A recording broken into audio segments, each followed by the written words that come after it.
Hola a todos. Bienvenidos a nuestro canal.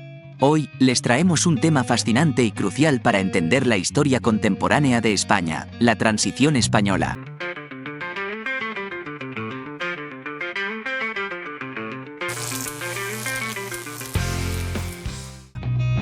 Este periodo de cambio marcó la transformación del país de una dictadura a una democracia. Acompáñenos en este viaje para descubrir cómo sucedió y quiénes fueron los protagonistas de este proceso histórico. En los años 70, España vivía bajo el régimen dictatorial de Francisco Franco, quien había gobernado el país desde el final de la Guerra Civil en 1939. Sin embargo, el 20 de noviembre de 1975, la muerte de Franco desencadenó una serie de eventos que cambiarían para siempre el destino de la nación. Francisco Franco lideró España con mano de hierro durante 36 años, instaurando un régimen autoritario basado en el nacionalismo y la represión. Desde finales de los 60, la sociedad española empezaba a mostrar signos de cambio. Las protestas por los derechos laborales, la libertad de expresión y la democracia ganaban fuerza. La sociedad estaba lista para un cambio. La muerte de Franco dejó el poder en manos del rey Juan Carlos I. Muchos esperaban que continuara con el legado franquista, pero el joven monarca tenía otros planes. En su discurso de coronación, el rey Juan Carlos I dejó clara su intención de guiar a España hacia la democracia. Tras la muerte de Franco el 20 de noviembre del 75, España se adentraba en un momento crucial, la transición hacia la democracia. El 22 de noviembre, Juan Carlos I era proclamado rey ante las Cortes franquistas. En su discurso, el nuevo rey evitó referencias al régimen anterior y apostó por la concordia nacional. El 25 de noviembre, aprobó un indulto por los que fueron liberados 5.226 presos comunes y 429 presos políticos, entre ellos Marcelino Camacho, líder de las ilegales comisiones obreras. A su salida de la cárcel declaró: "El indulto es un gesto que sabe a poco o a nada a la oposición, así que vuelven las movilizaciones a la calle para pedir la amnistía total". La ceremonia de exaltación se celebró 2 días después, contó con líderes internacionales, mostrando apoyo a las reformas de Juan Carlos I. Con la transición, España inició un nuevo capítulo hacia la democracia. El 2 de diciembre de 1975, el rey Juan Carlos I nombró a Torcuato Fernández Miranda, un franquista considerado aperturista, como presidente de las Cortes y del Consejo del Reino. Este movimiento fue estratégico para impulsar la reforma política en España, marcando el inicio de cambios significativos en las instituciones legadas por el franquismo. Fernández Miranda, cercano al rey, maniobró para favorecer la reforma política desde su nuevo cargo, enfrentándose a resistencias internas. A pesar de la indiferencia de la oposición antifranquista, la ratificación de Carlos Arias Navarro como presidente del gobierno causó decepción. Sin embargo, la composición del nuevo gobierno, con figuras del reformismo franquista, marcó un paso hacia la apertura política. El gobierno de Arias Navarro, aunque prometía reformas, mantenía una dualidad entre la continuidad del franquismo y el proyecto reformista. En su discurso, hablaba de perfeccionar el legado de Franco, pero también expresaba la intención de avanzar hacia una democracia española. El proyecto de reforma, liderado por Manuel Fraga Iribarne, pretendía una transición gradual hacia una democracia liberal. Sin embargo, las resistencias internas y externas obstaculizaron el avance de la reforma, generando frustración y desencanto. La falta de consenso y la polarización política marcaron el fracaso del proyecto de reforma, dejando al gobierno en un callejón sin salida. La oposición democrática se dividió en 2 grupos durante los últimos años de la dictadura franquista: la Junta Democrática, que buscaban la democracia a través de la protesta pacífica, y la Plataforma de Convergencia Democrática, que preferían la negociación con el gobierno. Las protestas y huelgas se intensificaron, especialmente después de los trágicos sucesos de Vitoria y Montejurra. A pesar de la represión del gobierno, la oposición continuó exigiendo amnistía política, libertades sindicales y una transición democrática. El rey Juan Carlos intentó moderar la situación, incluso negociando con líderes comunistas, pero las tensiones seguían en aumento. La sociedad española estaba dividida entre quienes apoyaban la reforma del gobierno y los que exigían un cambio más radical. La unión de grupos opositores dio lugar a la Coordinación Democrática, conocida como Plata Junta. Esta nueva coalición exigía elecciones generales y un proceso constituyente para establecer una democracia plena. En 1976, el rey nombró a Adolfo Suárez como presidente del gobierno. Suárez, un político joven y hábil, fue fundamental en la desmantelación de las estructuras franquistas y en la implementación de reformas democráticas. Uno de los primeros pasos significativos fue la Ley para la Reforma Política de 1976, que allanó el camino para las primeras elecciones democráticas en 1977. El gobierno de Arias Navarro, criticado por su enfoque represivo, perdió credibilidad, poniendo en riesgo la estabilidad de la monarquía. En 1976, durante una visita a Estados Unidos, el rey Juan Carlos comprometió a España con la democracia en un histórico discurso ante el Congreso. La tensión entre Arias y el rey aumentó, con críticas públicas y desacuerdos internos, señalando la necesidad de un cambio. Presionado por las circunstancias, en julio de 1976, Arias Navarro fue finalmente reemplazado por recomendación del rey. Adolfo Suárez fue elegido como sucesor, marcando un nuevo comienzo con un enfoque en la transición pacífica hacia una democracia plena. Un giro hacia la democracia y un nuevo capítulo para España. Adolfo Suárez formó un gobierno de jóvenes reformistas, sin figuras anteriores prominentes, dispuestos a cambiar España. En su primer mensaje, Suárez prometió gobernar con el consentimiento de los ciudadanos, marcando un tono de apertura y diálogo. La ley propuesta establecía cortes compuestas por un Congreso y un Senado elegidos democráticamente, y señalaba un camino hacia elecciones libres. El desafío era transformar la estructura política sin desestabilizar el país, buscando la participación de la oposición y el apoyo de la comunidad internacional. Tras intensos debates, la Ley para la Reforma Política fue aprobada, allanando el camino para una España democrática y moderna. Con esta ley, España cerraba un capítulo de su historia y abría las puertas a una era de democracia y libertad. Tras décadas de dictadura, el gobierno de Suárez abrió las puertas a la oposición, intentando superar la tensión de los últimos días del gobierno anterior. Durante julio y agosto, Suárez estableció contactos con líderes de partidos democráticos y sindicatos, prometiendo un cambio. Aunque mostró apertura, el gobierno mantuvo un control estricto sobre manifestaciones, especialmente en regiones con fuerte presencia de ETA. La oposición, unida en Coordinación Democrática, propuso un gobierno de consenso y un proceso constituyente, buscando una democracia más auténtica. En respuesta al proyecto de ley para la reforma política, la oposición convocó la primera huelga general de la transición, presionando por cambios más profundos.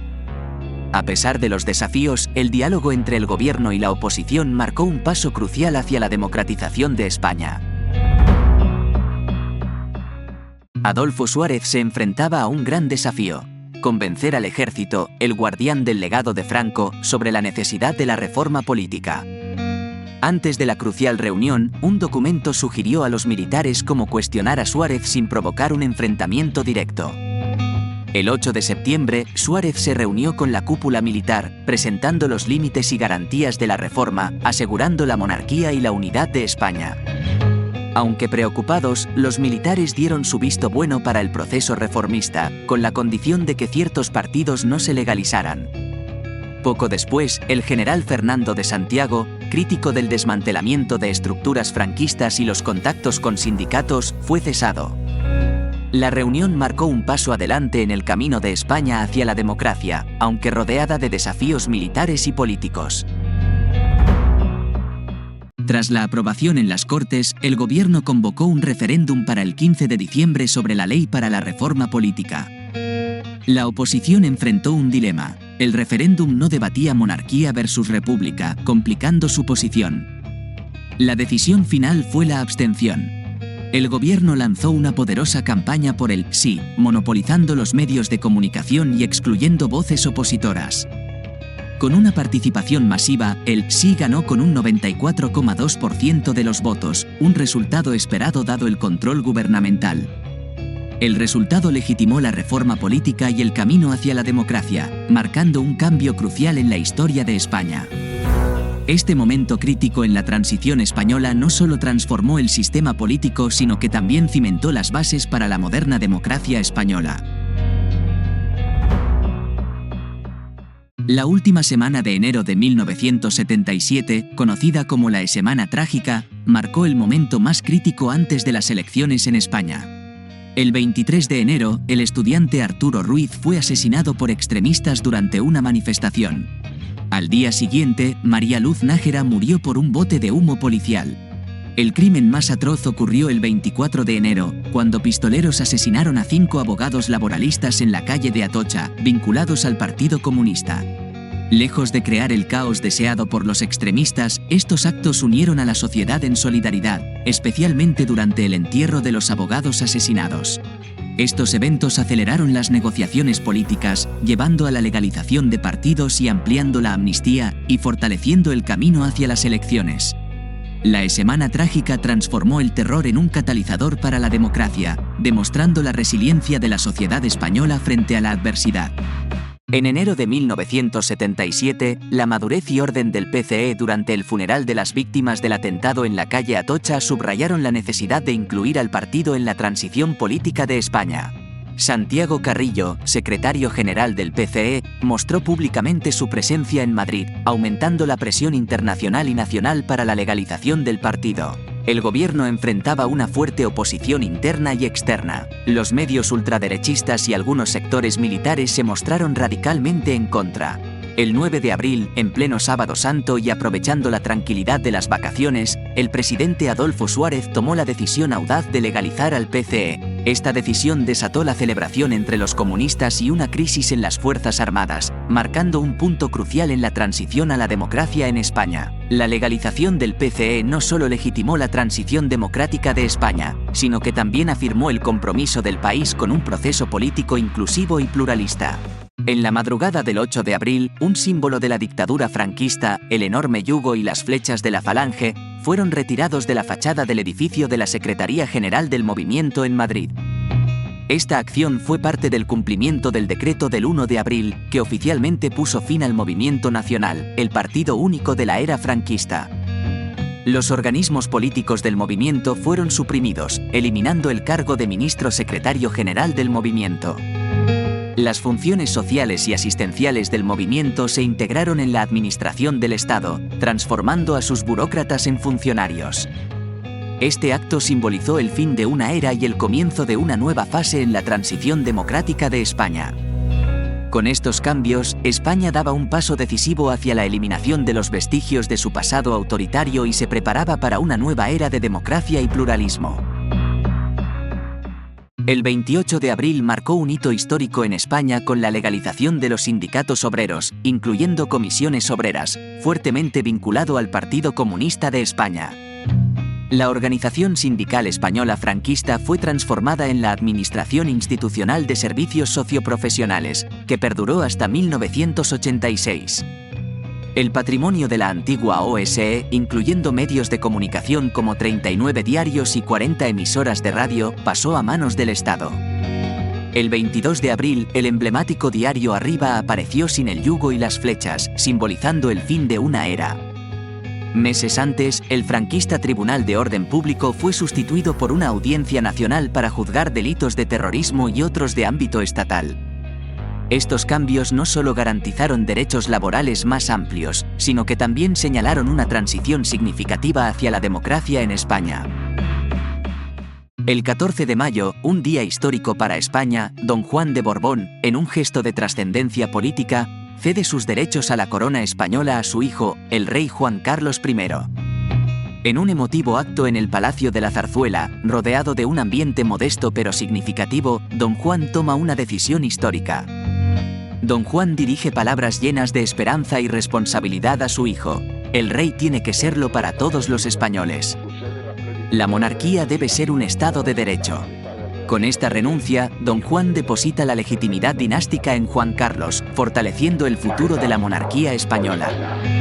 Este acto no solo simboliza un cambio generacional, sino también el compromiso hacia una monarquía adaptada a los tiempos modernos, donde el poder está en el pueblo. Con este acto, Don Juan y Juan Carlos I demostraron que el verdadero liderazgo implica sacrificio y visión para el bienestar de la nación. A finales de mayo, un cambio significativo sacude la política española. Torcuato Fernández Miranda, presidente de las Cortes y arquitecto clave de la transición, presenta su dimisión. Conocido como el estratega de la reforma política, Fernández Miranda jugó un papel crucial en el camino de España hacia la democracia. Su dimisión marcó el fin de su misión, considerando que su rol había llegado a su culminación tras guiar con éxito el proceso de reforma. Parte de su decisión de dimitir incluyó su desacuerdo con la legalización prematura del Partido Comunista de España, una medida que no compartía. La dimisión de Fernández Miranda no solo cerró un capítulo de su vida, sino que también señaló el inicio de una nueva etapa política en España. La marcha de Fernández Miranda de la política activa dejó un legado duradero, dejando España en el umbral de su futuro democrático. En mayo, el País Vasco vivió una intensa semana pro-amnistía, marcada por protestas demandando amnistía total. La respuesta del Estado fue severa, y las tensiones escalaron rápidamente, culminando en incidentes que dejaron 7 víctimas mortales. En un giro inesperado, el 20 de mayo, ETA político-militar declara una tregua en su lucha armada. Esta tregua significó un breve pero significativo respiro en la violencia, abriendo un nuevo capítulo de posibles diálogos. Mientras el País Vasco reflexiona sobre su futuro, la esperanza de una paz duradera comienza a tomar forma. La Semana Pro Amnistía no solo fue un testimonio de la lucha, sino también un catalizador para el cambio hacia un futuro más pacífico. En 1977, España celebró sus primeras elecciones democráticas en más de 40 años. Partidos políticos de diversas ideologías participaron en un ambiente de esperanza y renovación. La culminación de este proceso fue la aprobación de la Constitución de 1978, que estableció un Estado social y democrático de derecho, garantizando las libertades y derechos fundamentales. El 18 de marzo de 1977, España marcaba un antes y un después con la promulgación del Decreto Ley para las primeras elecciones generales tras la dictadura. Más de 100 partidos solicitaron inscripción, destacando la pugna entre PSOE y PCE por el liderazgo de la izquierda y Alianza Popular encabezando la derecha. Una campaña intensa, con más de 20.000 mítines, anticipaba una alta participación. El 15 de junio, los españoles votaron en una jornada tranquila y con una participación del 80%, un claro signo de compromiso democrático. UCD de Adolfo Suárez se alzó con la mayoría relativa, mientras que el PSOE emergió como la principal fuerza de la izquierda, y Alianza Popular no alcanzó las expectativas. Estas elecciones no solo cerraron una era de dictadura, sino que también marcaron el comienzo de una nueva España democrática y plural. España también enfrentó problemas económicos y sociales, pero la determinación del pueblo y sus líderes permitió superar estos obstáculos. El gobierno minoritario de UCD, liderado por Adolfo Suárez, enfrentaba el desafío de gobernar en un país aún teñido por las leyes franquistas. Suárez formó un gabinete diverso con figuras de confianza y representantes de las distintas corrientes dentro de UCD, buscando equilibrar las sensibilidades políticas.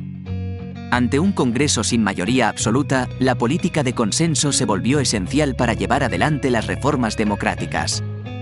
Optando por no aliarse con la derecha de Alianza Popular, Suárez apostó por un consenso más amplio, incluyendo a socialistas, comunistas y nacionalistas. Este segundo gobierno de Suárez sentó las bases para la futura Constitución de 1978, demostrando que la colaboración entre fuerzas dispares era posible en la nueva España. Tras las elecciones de 1977, el Parlamento español priorizó la aprobación de una ley de amnistía total, liberando a los presos políticos aún encarcelados y abarcando incluso delitos de sangre. A pesar de la falta de apoyo de grupos como Alianza Popular, la ley fue impulsada por una alianza de varios partidos políticos, simbolizando un compromiso colectivo hacia la reconciliación nacional. La ley pretendía cerrar las heridas del pasado, promoviendo la reconciliación y evitando la persecución por delitos cometidos durante el franquismo. Un olvido de todos para todos. Una ley puede establecer el olvido, Pero ese olvido ha de bajar a toda la sociedad. Hemos de procurar que esta concepción del olvido se vaya generalizando, porque es la única manera de que podamos darnos la mano sin rencor. En 1977, España enfrentaba una grave crisis económica. Ante este desafío, el gobierno y los principales partidos políticos acordaron la necesidad de estabilidad para consolidar la democracia. Los pactos de la Moncloa, firmados el 25 de octubre de 1977, representaron un compromiso entre mejoras sociales y reformas económicas severas para estabilizar la economía. Incluyeron medidas como la despenalización del adulterio, reformas en educación gratuita y un ajuste en la política salarial ligada a la inflación prevista. A corto plazo, los pactos estabilizaron la inflación y aumentaron el gasto social, aunque la conflictividad laboral siguió creciendo. A pesar de los desafíos, los pactos de la Moncloa sentaron las bases de la nueva España democrática y de un estado de bienestar más inclusivo. Tras la Ley para la Reforma Política, España enfrentaba el desafío de redactar una nueva constitución. Las Cortes, aunque no eran constituyentes, actuaron como tales dada la necesidad de reemplazar las leyes franquistas. Una comisión parlamentaria fue designada para redactar el proyecto constitucional. La ponencia, compuesta por representantes de diferentes partidos, trabajó en secreto para lograr un consenso amplio. A pesar de tensiones y diferencias, se logró un consenso en temas clave como la forma de Estado y los derechos fundamentales. Sin embargo, los desacuerdos persistieron en aspectos como la cuestión religiosa y la autonomía regional. El proyecto de constitución fue aprobado por una amplia mayoría en el Congreso y el Senado, reflejando el respaldo de múltiples fuerzas políticas. Finalmente, la Constitución fue sometida a referéndum y aprobada por una abrumadora mayoría de votantes, marcando el inicio de una nueva era democrática en España. Tras aprobarse la Constitución, Suárez convoca elecciones en 1979. UCD gana, pero sin mayoría absoluta. La crisis económica, el terrorismo y las divisiones en UCD acorralan a Suárez, quien dimite en 1981. El 23 de febrero de 1981, un grupo de militares intenta un golpe de Estado mientras Calvo Sotelo es investido. La sociedad española se une al rey Juan Carlos I en defensa de la democracia y el golpe fracasa.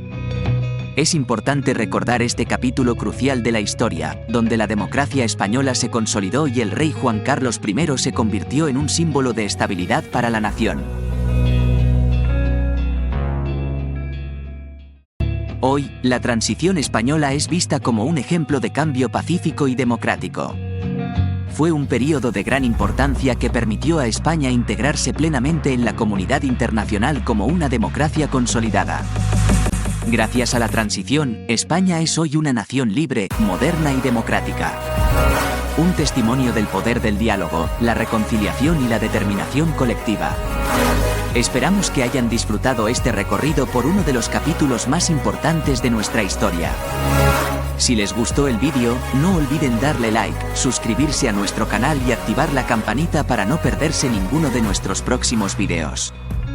Dejen sus comentarios abajo y díganos qué otros temas históricos les gustaría que cubriéramos. Y eso es todo. Gracias por acompañarnos en este fascinante viaje a través de la historia de la transición española. Nos vemos en el próximo vídeo.